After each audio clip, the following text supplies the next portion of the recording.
Well, CIBO Technologies is a platform technology company really focused on scaling regenerative agriculture and helping to create more resilient food, fiber, and fuel systems that also have a positive impact on climate change. So we're really doing an incredible amount of good work using the most advanced technology. And I'm talking, artificial intelligence. I'm talking data simulation and modeling, in order to tackle some of the globe's most pressing questions. Welcome to Business Ninjas, brought to you by WriteForMe, where you'll hear from business leaders who are out there growing their business and slaying it every day. Learn from the masters. Let's get started.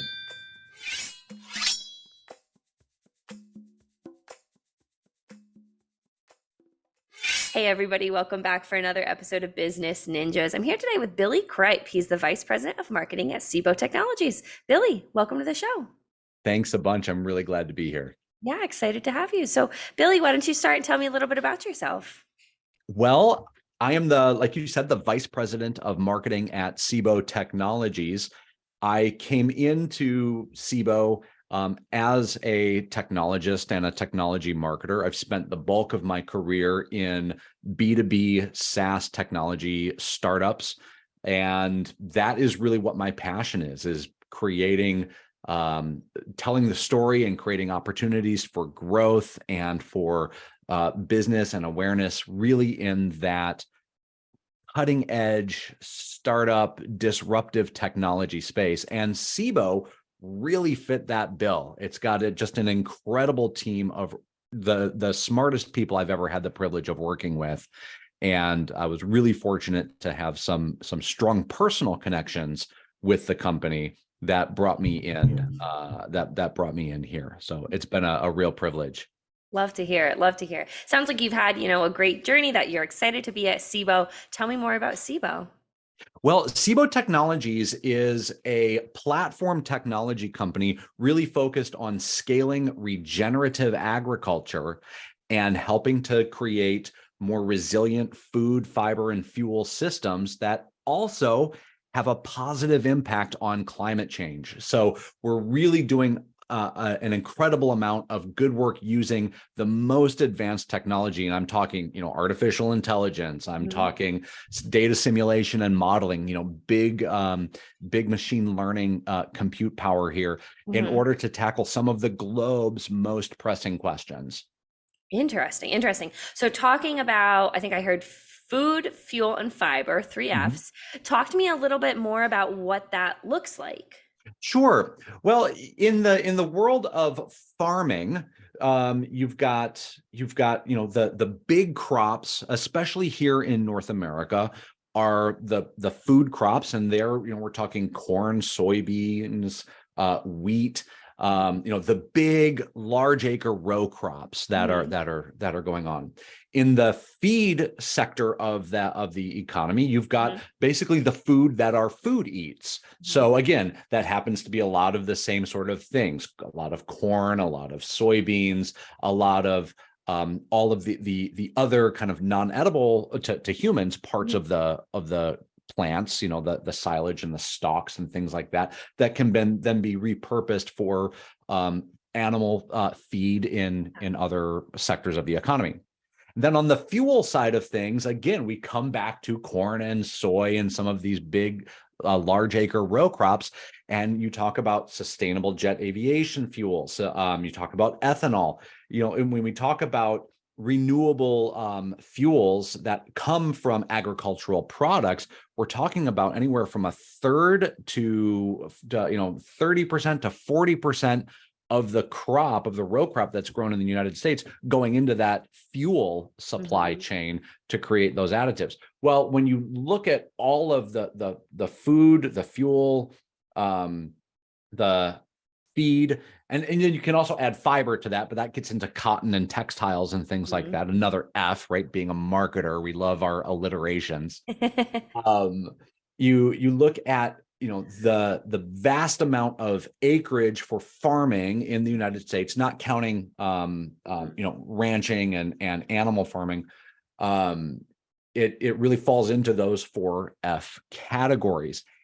And the way that farmers have been farming is changing. And in some cases, it's going back to some ancient practices, but we're getting out of the intensive monocropping, high inputs, adding all kinds of chemicals, doing deep tillage passes on the land, because at what we're learning through observing what's happening with climate, how we're witnessing the degradation of our topsoil, how we're seeing erosion accelerate, and all of these other factors, extreme weather events are all kind of happening all at the same time.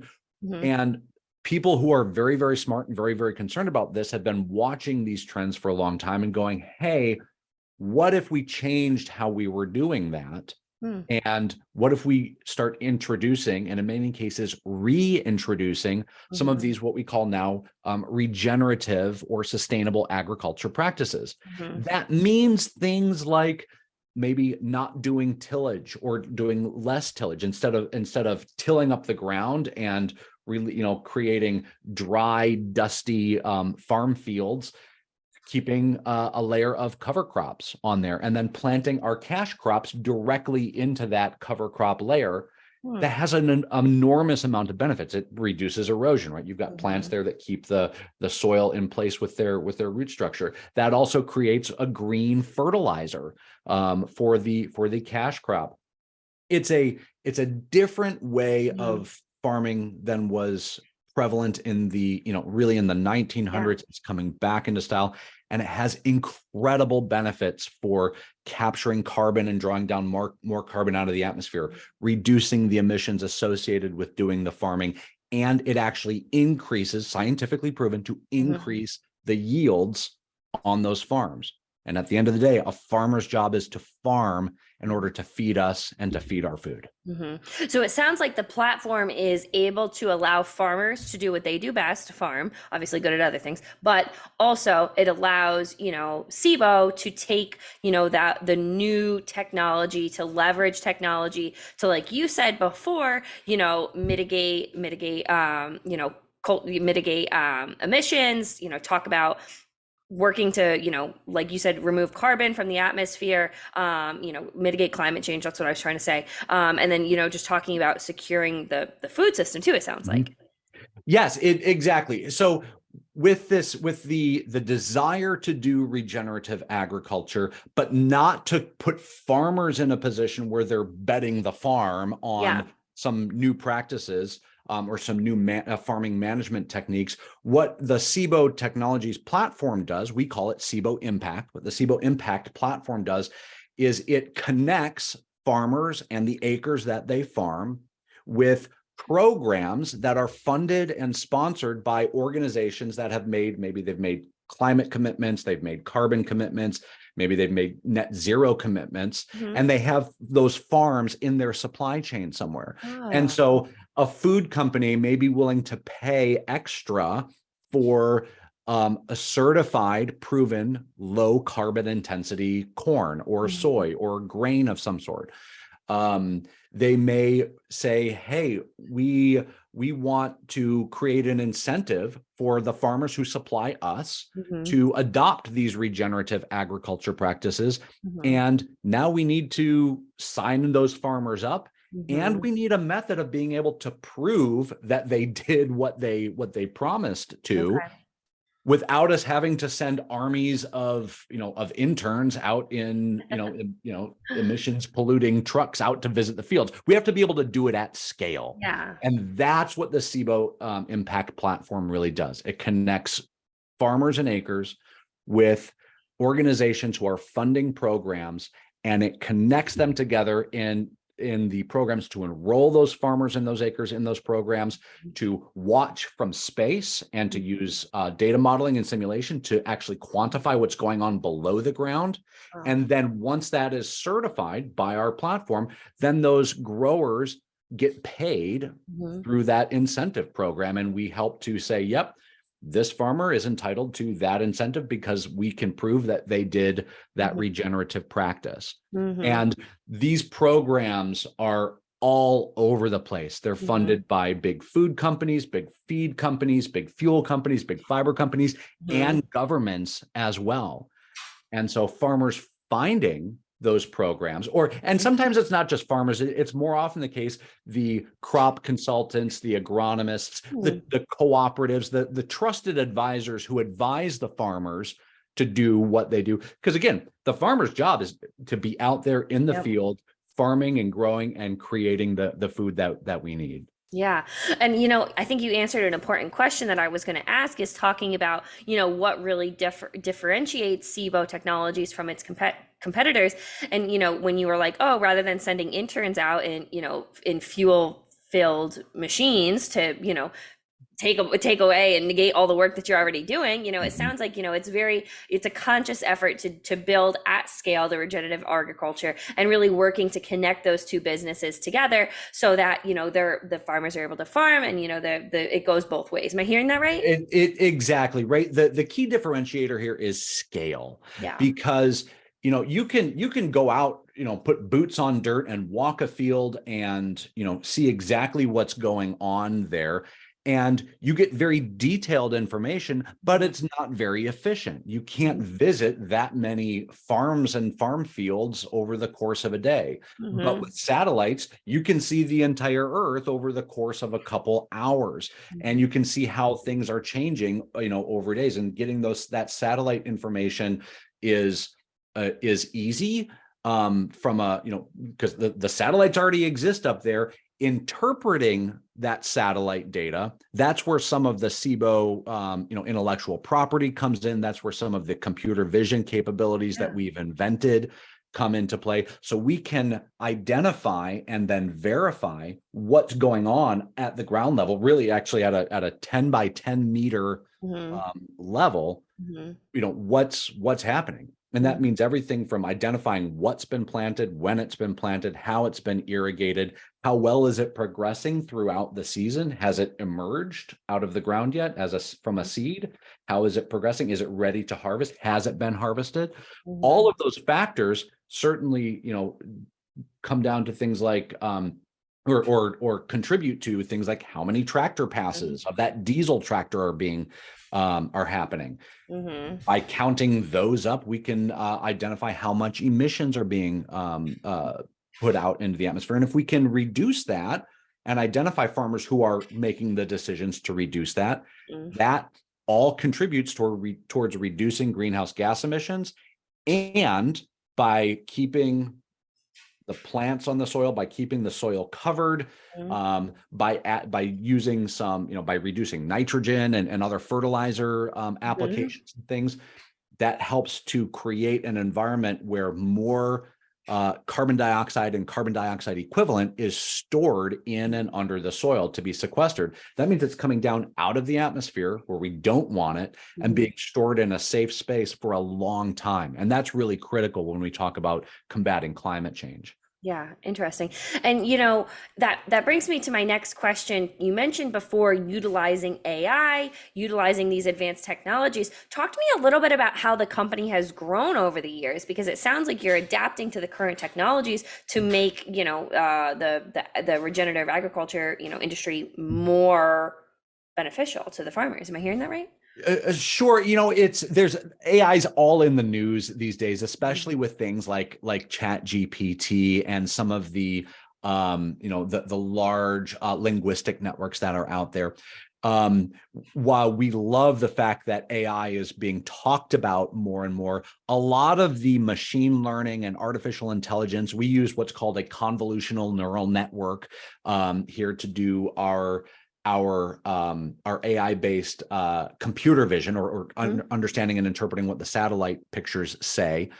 And then we have a different set of AI and machine learning capabilities that run our simulations, our soil simulations and our crop simulations. We combine those together and to say, here's what we see from space, and we take that as inputs into what's going on in and under the soil with our crop model, which is it's an ensemble model, which means there's a number of different models that are all kind of strung together. You can think of it like Legos. I think of it like Legos as a marketer, right? These all kind of snap together and you build this structure. And We take the inputs from what we see and the inputs from what we know about the soil in the area, and then we actually create a digital model of the plant, whatever plant it is, that we're modeling and that we've detected right from space. So we know what kind of corn variety it is and what kind of wheat and that kind of stuff.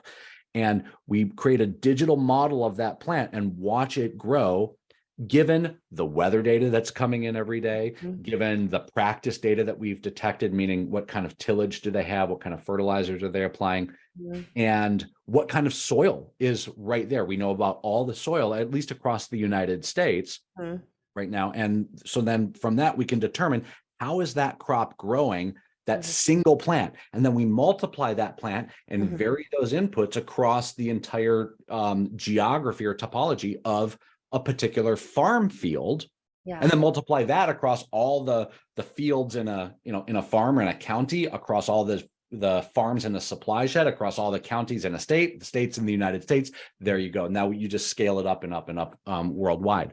Wow. So it takes a lot of compute power, and it's not, programmers out there, hitting their stuff. It really is coming down to all about how artificial intelligence and machine learning can take inputs and, after having been trained, or machine learning models and AI models need to be trained on a data set, then they make their inferences about the new data that we're feeding them. That's really critical in order to be able to scale things at the continental levels that we're dealing with when we talk about global agriculture. Yeah. So that's at least in the, for the next, 20, 50 years or so, I think this is the way forward when it comes to getting a handle on the carbon in the atmosphere, the carbon in and under the soil, and how is that cycle progressing, because it really is a cycle. So. Yeah. Wow. Right. Yeah. Welcome to my first year working with CIBO, where I'm learning all of this That's fascinating.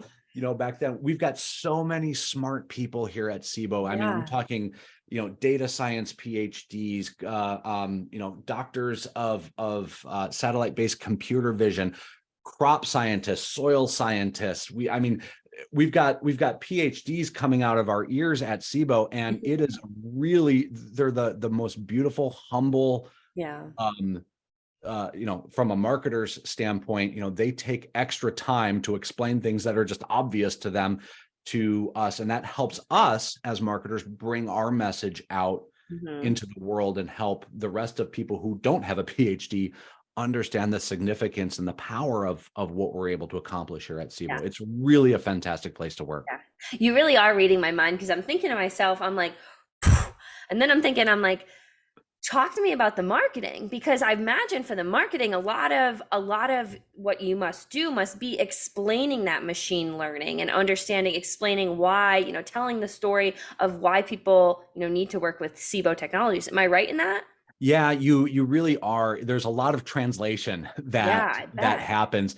And, an example that I can talk about, we just published what's called our model bias report. This is a very technical report that gets into why and how our machine learning models and our simulation models, how much skew do they have one way or the other in their mathematics and their equations and their outputs. This is something that the data scientists absolutely love. They get into it. Data scientists from other organizations, they love, this is their language, this is their stuff. To the rest of us, it's like, okay, hold on. Help us understand not just what it means, but why is this important? Because it really, really is important. This is what we've published a paper on our website at cibotechnologies.com called Confidence in Carbon Modeling. And what this is our translation of the model bias report, which is, that's like a scientific journal article, right? For people who are in that industry. We translated that and simplified it somewhat without getting rid of the significance, right? You want to simplify without getting rid of the significance. And some of that, it was a challenge I bet. for us to be able to learn not just what does it mean scientifically, but then let's tease out the impact in layman's terms, so that everybody can understand it. And what it came down to, Kelsey, is we were able to talk about, hey, the confidence that you have in the processes and all the machine learning and the math and the equations and the AI that we use, it is as good or better than if a human goes out with a test tube and actually does a physical soil sample. And here's the math that proves it, but we can actually substantiate these claims that say this is what allows us to create systems at scale. This is what allows us to deal with the entire corn belt across the US and get into the millions of acres that are out there being farmed. Yeah. What does that mean? We don't have to go out and test every 10 meters of acre of soil to do this. We can model it, and we can do that with incredible confidence, to the point where farmers can be paid. The companies who are and governments who are funding those programs know they can have certainty and confidence that they're not throwing good money after bad. It's not a boondoggle. There's good science to back it up. Not just good science, there's great science to back it up. And at any point, they can go out and take any sort of a random sample, and they'll see, within a very fine margin of error, exactly what our systems show. And so that's really important, especially in this new economy of carbon markets, of carbon credits, of scope 3 emissions reductions. When a big company out there, right, a household name company comes out and says, we're going to be net zero, no carbon emissions or net negative by 2030. Well, how do you know? Is it, this idea of greenwashing is really scary to companies. They don't want to make a claim and then not be able to back it up, or worse, be called a hypocrite for trying to just say something and then not really follow through. So this idea of verifying with confidence is extremely important, in order for the companies who are funding their programs to have the confidence that they're doing the right thing. And for the people, whether it's a farmer or a consumer like you and me buying a carbon credit that might come from that, to have the confidence that it's real. We can't see carbon dioxide. We can only feel its effects.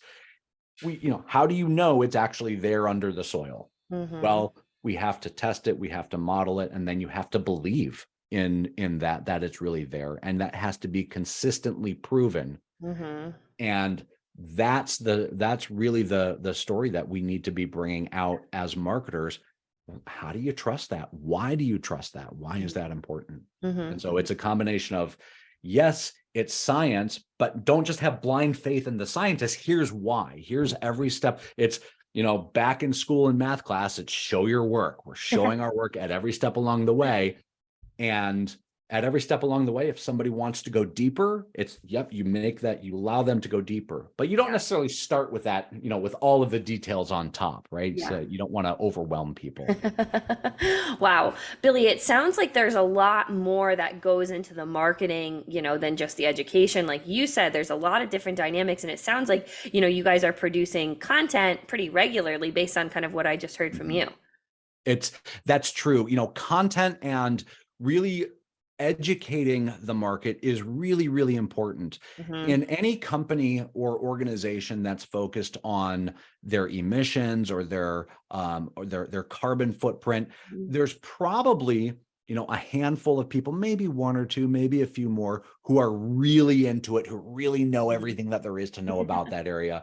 And those are the people who can have direct conversations with the scientists. And we love them. The rest of the people are like, what is this and why does it matter? And so one of the things that we've done at CIBO is to say, we're a small company, and we're saying, look, people have these basic questions, which are not bad because they're basic, but they need to know kind of the basics before they can progress along. And so we've created what we call guided learning pathways, and it's a way of curating content. We can't write it all. We find the best content that's out there on the internet, from the, some of it's scientific content, some of it is opinion pieces in the Wall Street Journal or the New York Times, some of it's a press release from another company. and we curate that. We bring it together like a museum curator, and we organize it in a way that guides a user from kind of the basics. What is a scope 1, scope 2, scope 3 emission? What is a carbon credit, and why does it matter? In at least in agriculture, and takes them on this journey progressive that they can do at their own pace and read and watch videos and interact with some quizzes and things like that, until at the very end, now there may be a deeper scientific journal article. There may be some public facing ESG reports, which are, kind of like reading, financial reports. Some people love reading financial reports. Most of us don't. We just want to know what the headline or what the bottom line is. Yeah. So it takes people on that journey. Wow. Those have been very successful here at CIBO. And it's not all content that we write, but rather this idea of being able to curate content is really powerful, and giving credit back to the people who have, and the organizations who have produced that. That's absolutely important, because this isn't something where we can co-opt or lay claim to all the information that's out there. Right. This is really kind of a team sport. And even when we compete with other organizations, that doesn't mean that whatever they say is wrong. We want to actually help educate the market together. And then we can compete on, what makes us better than them, or them better, whatever. That's right. Fine. That's just business. Right. But there's a lot of content that gets created that way. But when push comes to shove, obviously you're a partner in education, but the goal is to mitigate climate change, right? So, certainly like you may be talking about, why CIBO is better than XYZ, but when push comes to shove, like you said, it's about educating and helping people understand the technology, helping people being able to dive deeper into those pieces of literature too. It's being able to help them understand how they can define their problem so that they can select the best solution for them. It doesn't help CIBO if we get selected as a solution for a problem that we don't solve. That means that we've missed the mark from the marketing side, and we've communicated something poorly. Because even if they selected it, let's say they even paid us, this hasn't happened, thank God, but let's say that it happened. If we can't follow through on that, that doesn't help anybody. It delays them, and it puts egg on our face and everything else. So we want people to understand exactly what we can do. And we want them to be able to define and really kind of draw the boundaries around the problem that they're trying to solve, so that they know if and when we are a good match. And then for those folks, then we want interlock right away. We want to give them confidence, and we want to help them know that they can get started right away, and that we're going to outperform any of the competitors. But that's a key element of what we do. And in this market space of climate change solutions, of carbon credits, of regenerative agriculture programs, of can my scope 3 emissions program exist at the same time as the federal program that I'm participating in? And can that also be a carbon credit? Well, you know what? Sometimes those things can stack. Sometimes they can't. How do you know when is, which is which? All of those are things that we engage with. And then we create a big tent community to actually help others, identify when and where they fit. Yeah, that's fantastic. And thanks for breaking that down again, Billy. I think that's great. So, as we start to wrap up this conversation, is there anything that you want to leave our listeners with, either, about the industry, about CIBO Technologies, anything you want to leave our listeners with? Yeah, I would say, the industry is changing quite a bit. There are new regulatory protocols that are being developed and are evolving. This is going to be the case for a long time. And so what organizations need is a technology partner who has deep understanding, first off, of what the landscape currently is, as well as how to plan their journey forward amidst a changing landscape. And that's one of the really key things that CIBO Technologies has. We've just released what we call our Scope 3 Journey Guide. And it's one of these, it's part of a guided learning pathway, like I talked before, but it's how to go along your Scope 3 journey with CIBO Technologies to incorporate the growers in your supply chain and the farmland in your supply chain in order to make really positive quantifiable, confident carbon impacts. Yeah. So those are things that are out there. We're going to be at, we are at a bunch of different events throughout the year.